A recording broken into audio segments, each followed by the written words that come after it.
ஆழ்வார் எம்பெருமானார் ஜீயர் திருவடிகளே சரணம். ஜீயர் திருவடிகளே சரணம். பிரம்மபாவனையே ஆயிருக்கிற சனகாதிகள் ஏத்துகையால் வந்த பெருமையை உடையவன். பிரம்ம பாவனை, கர்ம பாவனை என்று 2 விதமான பாவனைகள். பாவனைனா நம்முடைய எண்ணம் எப்படி இருக்கு என்பது. பிரம்மா 4 மானசபுத்திரர்களை படைக்கிறார். படைத்து நீங்கள் 4 பேரும் எனக்கு இந்த படைப்பு தொழிலே எங்கோள் என்று கேட்கிறார். அந்த 4 பேரும் என்ன செய்கிறார்கள் என்றால், இல்லை இல்லை, எங்களுக்கு இதெல்லாம் ஈடுபாடு இல்லை, எங்களுக்கு பிரம்மத்திலே தான் ஈடுபாடு. நீர் பிரம்ம பாவனையும் கொண்டிருக்கிறீர், கர்ம பாவனையும் கொண்டிருக்கிறீர். நீர் இந்த கர்மத்தையும் செய்து கொண்டிருக்கிறீர், பிரம்மத்தையும் அனுபவித்துக் கொண்டிருக்கிறீர். ஆனால் நாங்களோ பிரம்ம பாவனையிலே மட்டும் இருக்கிறோம், பிரம்மத்தை அனுபவிப்பதிலே மட்டும் குறிக்கோளாக இருக்கிறோம்.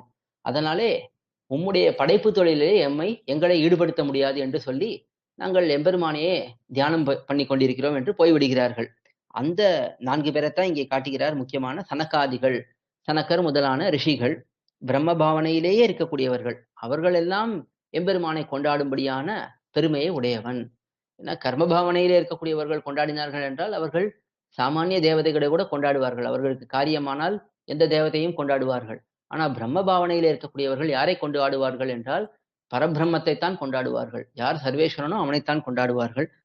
ஆழ்வார் எம்பெருமானார் ஜீயர் திருவடிகளே சரணம். ஜீயர் திருவடிகளே சரணம்.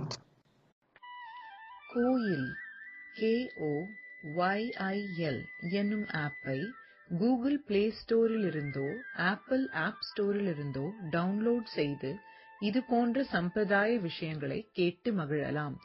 எங்கள் வலைத்தளம் koil.org KOYIL.org